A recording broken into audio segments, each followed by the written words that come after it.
দর্শক, এবার শাহজাহার ইসলামী ব্যাংক পিএলসির সৌজন্যে এশিয়া কাপ ক্রিকেটের খবর জানাবো।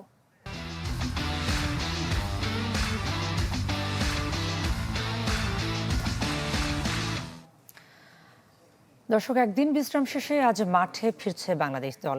কিছুক্ষণ পর শুরু হবে ভারত ম্যাচের প্রস্তুতি। দুবাইয়ে আইসিসি একাডেমি মাঠে ফ্লাড লাইটের আলোয় অনুশীলন করবে লিটন, হৃদয়, মুস্তাফিজরা। দুবাই থেকে সরাসরি যুক্ত হচ্ছেন আমাদের সঙ্গে আরিফুল ইসলাম। আরিফ, এই ভারত পুরো টুর্নামেন্টে যেভাবে উঠছে, ভারতকে আটকানোর কৌশল কি হতে পারে? বিশেষ করে বাংলাদেশের টিম কম্বিনেশনে কোনো পরিবর্তনের সুযোগ দেখেন কিনা?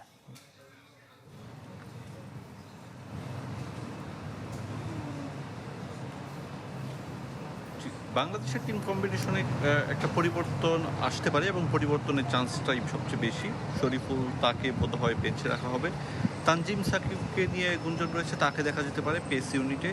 এছাড়া স্পিনে রিশাদকে আমরা আবারও দেখতে পারি, একাদশে হয়তো তিনি সুযোগ পেতে পারেন। আজকে বাংলাদেশ দল কিছুক্ষণ পর অনুশীলন করবে, যেমনটা আপনারা বলছিলেন। গতকাল বিশ্রাম করেছে এবং ম্যাচ বিশ্রাম করবে, অর্থাৎ আগে পরে বিশ্রাম। আজকের মাঝের যে দিনটা রয়েছে সেখানে বাংলাদেশ দল ভারতকে হারানোর জন্য প্রস্তুতি নিবে। এবং ফ্যাক্ট হচ্ছে, ভারত সব দিক থেকে এগিয়ে আছে কাগজে কলমে এবং শক্তিমত্তার বিচারে। সেই বাস্তবতা মেনেই টাইগারদের মাঠে নামতে হবে। টি-20 বিশ্ব চ্যাম্পিয়ন টিম ইন্ডিয়া, এবং এবছর তারা মাত্র একটা টি-20 হেরেছে।